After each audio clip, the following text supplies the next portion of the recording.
ओम श्री साम शिवाय नमः। ओम श्री गणेशाय नमः। श्री शिव महापुराण में रुद्र संहिता सती खंड का 28वां अध्याय प्रारंभ करते हैं। दक्ष यज्ञ का समाचार पाकर एवं शिव की आज्ञा प्राप्त कर देवी सती का शिवगणों के साथ पिता के यज्ञ मंडप के लिए प्रस्थान।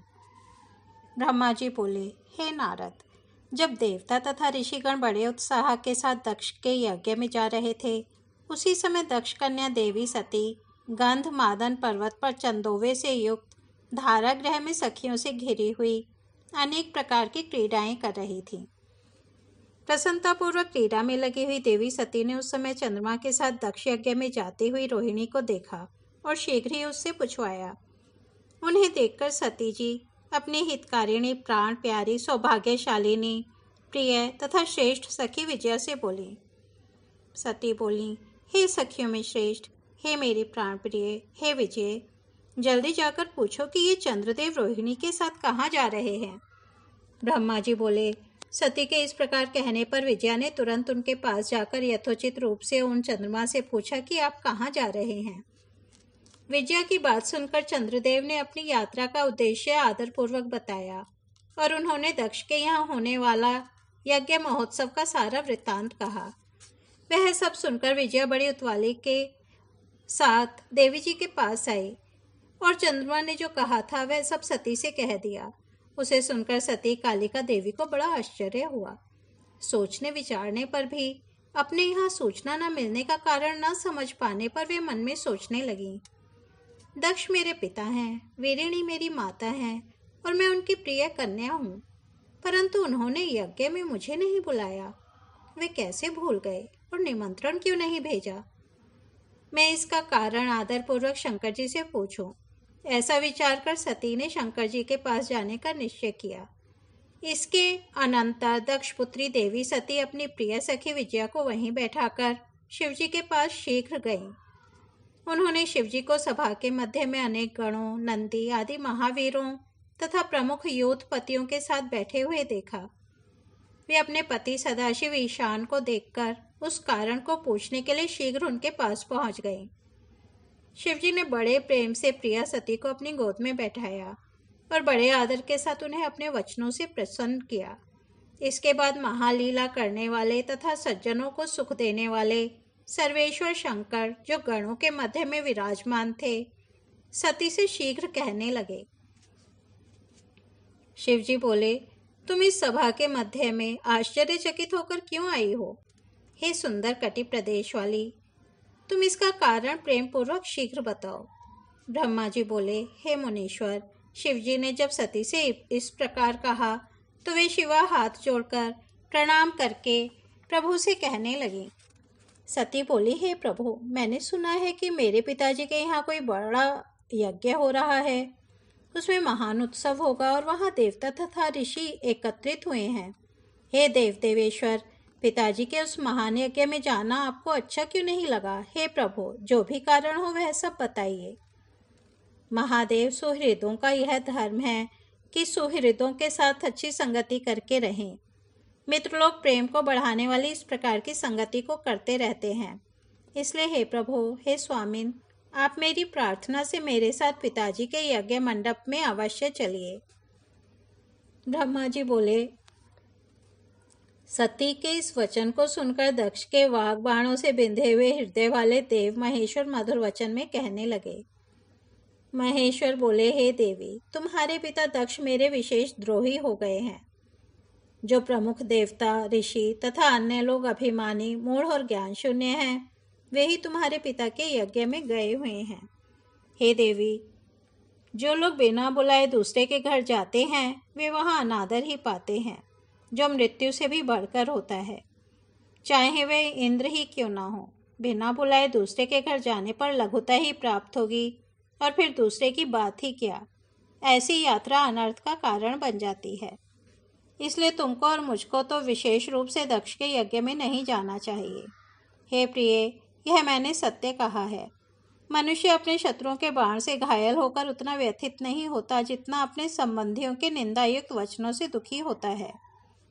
हे प्रिय, सज्जनों में रहने वाले विद्या आदि 6 गुण जब दुष्ट मनुष्यों में आ जाते हैं तो उनकी स्मृति नष्ट हो जाती है और वे मानी होकर तेजस्वियों की ओर नहीं देखते। ब्रह्मा जी बोले, महात्मा महेश्वर के इस प्रकार कहने पर सती वाक्यवेत्ताओं में श्रेष्ठ भगवान शंकर से रोषपूर्वक कहने लगी। सती बोली, हे शंभो, हे अखिलेश्वर, जिनके जाने से यज्ञ सफल होता है उन्हीं आपको मेरे दुष्ट पिता ने आमंत्रित नहीं किया है। हे भव, उस दुरात्मा दक्ष के तथा वहां आए हुए संपूर्ण दुरात्मा देवताओं तथा ऋषियों के मनोभावों को मैं जानना चाहती हूँ। अतः हे प्रभु, मैं आज ही अपने पिता के यज्ञ में जा रही हूँ। हे नाथ, हे महेश्वर, आप मुझे वहां जाने की आज्ञा प्रदान कीजिए। ब्रह्मा जी बोले, उन देवी के इस प्रकार कहने पर सर्वज्ञ, सर्वदृष्टा, सृष्टिकर्ता एवं कल्याण स्वरूप साक्षात भगवान रुद्र सती से कहने लगे। शिवजी बोले, हे देवी, यदि इस प्रकार तुम्हारी रुचि वहां अवश्य जाने की है तो हे सुव्रते, मेरी आज्ञा से तुम महाराजों के योग्य उपचार करके बहुत से गुणों से संपन्न हो इस सजे हुए नंदी वृषभ पर सवार होकर शीघ्र अपने पिता के यज्ञ में जाओ। तुम इस विभूषित वृषभ पर आरूढ़ हो। तब रुद्र के इस प्रकार आदेश देने पर सुंदर आभूषणों से अलंकृत तथा सब साधनों से युक्त हो देवी सती पिता के घर की ओर चली। परमात्मा शिवजी ने उन्हें सुंदर वस्त्र, आभूषण, परम उज्ज्वल छत्र, चामर आदि महाराजोचित उपचार दिए। भगवान शिवजी की आज्ञा से 60,000 रुद्रगण भी बड़ी प्रसन्नता और महान उत्साह के साथ कौतूहल पूर्वक सती के साथ गए। उस समय वहां यज्ञ में सभी और महान उत्सव हो रहा था। वामदेव के गणों ने शिवप्रिया सती का भी उत्सव मनाया। महावीर तथा शिवप्रिय वे गण कौतूहलपूर्ण कार्य करने तथा सती और शिव के यश को गाने लगे और बलपूर्वक उछल कूद करने लगे। जगदम्बा की यात्रा काल में सब प्रकार से महान शोभा हो रही थी। उस समय जो सुखद जय जयकार आदि शब्द उत्पन्न हुआ, उससे तीनों लोग गूंज उठे। इस प्रकार श्री शिव महापुराण के अंतर्गत द्वितीय रुद्र संहिता के द्वितीय सती खंड में सती यात्रा वर्णन नामक 28वां अध्याय पूर्ण हुआ। अब हम 29वां अध्याय सुनते हैं। यज्ञशाला में शिव का भागना देखकर तथा दक्ष द्वारा शिव निंदा सुनकर क्रुद्ध हो सती का दक्ष तथा देवताओं को फटकारना और प्राण त्याग का निश्चय। ब्रह्मा जी बोले, हे नारद, दक्ष कन्या सती उस स्थान पर गईं जहाँ देवता, असुर और मुनीन्द्र आदि के कौतूहलपूर्ण कार्य से युक्त महान यज्ञ हो रहा था। सती ने वहां अपने पिता के भवन को देखा, जो नाना प्रकार के आश्चर्यजनक भावों से युक्त, कांतिमान, मनोहर तथा देवताओं ऋषियों के समुदाय से भरा हुआ था। देवी सती भवन के द्वार पर जाकर खड़ी हुई और अपने वाहन नंदी से उतरकर अकेली ही शीघ्रतापूर्वक यज्ञ स्थल के भीतर गईं। सती को आया देख उनकी यशस्वनी माता, असिकनी, वीरिणी और बहनों ने उनका यथोचित सत्कार किया, परंतु दक्ष ने उन्हें देखकर भी कुछ आदर नहीं किया तथा उनके भय से शिव की माया से मोहित हुए अन्य लोगों ने भी उनका आदर नहीं किया। हे मुने, सब लोगों के द्वारा तिरस्कार प्राप्त होने पर भी सती देवी ने अत्यंत विस्मित हो माता पिता को प्रणाम किया। उस यज्ञ में सती ने भगवान विष्णु आदि देवताओं के भाग को देखा, परंतु शिवजी का भाग कहीं भी दिखाई नहीं दिया। तब उन्होंने असह्य क्रोध प्रकट किया। अपमानित होकर भी रोष से भरकर सब लोगों की ओर क्रूर दृष्टि से देखकर दक्ष को भस्म करती हुई सी वे कहने लगी। सती बोली, आपने परम मंगलकारी शिव को इस यज्ञ में क्यों नहीं बुलाया, जिनके द्वारा यह संपूर्ण चराचर जगत पवित्र होता है, जो यज्ञ स्वरूप, यज्ञवेत्ताओं में श्रेष्ठ, यज्ञ के अंग, यज्ञ की दक्षिणा और यज्ञ करता है। उन शिव के बिना यह यज्ञ कैसे पूर्ण हो सकता है? अहो, जिनके स्मरण मात्र से सब कुछ पवित्र हो जाता है, उनके बिना किया हुआ यह सारा यज्ञ अपवित्र हो जाएगा। द्रव्य, मंत्र आदि, हव्य और कव्य, ये सब जिनके स्वरूप हैं, उन शिव के बिना यज्ञ का आरंभ कैसे किया गया? क्या आपने शिवजी को सामान्य देवता समझकर उनका अनादर किया है? हे अधम पिता, अवश्य ही आपकी बुद्धि आज भ्रष्ट हो गई है। ब्रह्मा, विष्णु आदि सभी देवता महेश्वर की सेवा करके अपनी पदवी पर अधिष्ठित हैं। निश्चय ही आप अभी तक उन शिव को नहीं जानते हैं। ये ब्रह्मा, विष्णु आदि देवता तथा मुनि अपने प्रभु भगवान शिव के बिना इस यज्ञ में कैसे चले आए? ब्रह्मा जी बोले, ऐसा कहकर शिव स्वरूपिणी परमेश्वरी, विष्णु आदि सब देवताओं को अलग अलग फटकारती हुई कहने लगी। सती बोली, हे विष्णु, श्रुतियां जिन्हें सगुण एवं निर्गुण रूप से प्रतिपादित करती हैं, क्या आप उन शिवजी को यथार्थ रूप से नहीं जानते हैं? हे विष्णु, यद्यपि पूर्व काल में शिवजी ने शाल्वादि रूपों के द्वारा आपके सिर पर हाथ रखकर कई बार शिक्षा दी है, फिर भी हे दुर्बुद्धे, आपके हृदय में ज्ञान उत्पन्न नहीं हुआ और आपने अपने स्वामी शंकर के बिना ही इस यज्ञ में भाग ग्रहण कर लिया। हे ब्राह्मण, आप पूर्व काल में जब 5 मुख वाले होकर सदाशिव के प्रति गर्वित हो गए थे, तब उन्होंने आपको 4 मुख वाला कर दिया था।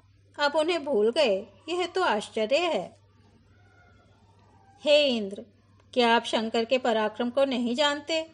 कठिन कर्म करने वाले शिवजी ने ही आपके वज्र को भस्म कर दिया था। हे देवताओं, क्या आप लोग महादेव का पराक्रम नहीं जानते? हे अत्रे, हे वशिष्ठ, हे मुनियों, आप लोगों ने यह क्या कर डाला? जब शिवजी दारुवन में भिक्षाटन कर रहे थे और आप सभी मुनियों ने उन भिक्षुक रुद्र को शाप दे दिया था, तब शापित होकर उन्होंने जो किया था उसे आप लोग कैसे भूल गए? उनके लिंग से चराचर सहित समस्त भुवन दग्ध होने लगा था। ऐसा लग रहा था कि ब्रह्मा, विष्णु आदि समस्त देवता तथा अन्य मुनिगण मूर्ख हो गए हैं, जो कि भगवान शिव के बिना ही इस यज्ञ में आ गए। अंगों सहित सभी वेद, शास्त्र एवं वाणी जिनसे उत्पन्न हुए हैं, उन वेदांत वेद भगवान शंकर को जानने में कोई पार नहीं पा सकता है। ब्रह्मा जी बोले, नारद, इस प्रकार क्रोध से भरी हुई जगदम्बा सती ने वहां व्यथित हृदय से अनेक प्रकार की बातें कही। श्री विष्णु आदि समस्त देवता और मुनि जो वहां उपस्थित थे, उनकी बात सुनकर चुप रह गए और भय से व्याकुलचित हो गए। तब दक्ष अपनी पुत्री से उस प्रकार के वचन को सुनकर उन सती को क्रूर दृष्टि से देखकर क्रोधित होकर कहने लगे। दक्ष बोले, हे भद्रे, तुम्हारे बहुत कहने से क्या लाभ? इस समय यहाँ तुम्हारा कोई काम नहीं है। तुम चली जाओ या ठहरो। तुम यहाँ किस लिए आई हो? सभी विद्वान जानते हैं कि तुम्हारे पति शिव मंगल रहित, अकुलीन तथा वेद से बहिष्कृत हैं और भूतों प्रेतों के स्वामी हैं। इसलिए हे पुत्री, मुझ बुद्धिमान ने ऐसा जानकर कुवेशधारी शिव को देवताओं और ऋषियों की सभा में नहीं बुलाया। मुझ पापी दुर्बुद्धि ने ब्रह्मा जी के द्वारा प्रेरित किए जाने पर शास्त्र के अर्थ को न जानने वाले उद्दंड तथा दुरात्मा रुद्र को तुम्हें प्रदान कर दिया था। इसलिए हे शुचि स्मिते, यह क्रोध छोड़कर शांत हो जाओ और यदि इस यज्ञ में तुम आ ही गई हो तो अपना भाग ग्रहण करो। ब्रह्मा जी बोले, दक्ष के इस प्रकार कहने पर त्रिभुवन पूजिता दक्ष पुत्री सती निंदा युक्त अपने पिता की ओर देखकर अत्यंत क्रोधित हो गई। वे सोचने लगी कि अब मैं शंकर जी के पास कैसे जाऊं। मैं तो शंकर को देखना चाहती हूँ, किंतु उनके पूछने पर मैं क्या उत्तर दूंगी। तदनंतर तीनों लोगों की जननी वे सती क्रोध से युक्त हो लंबी श्वास लेती हुई दूषित मन वाले अपने पिता से कहने लगी। सती बोली, जो महादेव जी की निंदा करता है अथवा जो उनकी हो रही निंदा को सुनता है, वे दोनों तब तक नरक में पड़े रहते हैं जब तक चंद्रमा और सूर्य विद्यमान हैं। अतः हे तात, मैं अग्नि में प्रवेश करूंगी और अपने शरीर को त्याग दूंगी। अपने स्वामी का अनादर सुनकर अब मुझे जीवन से क्या प्रयोजन।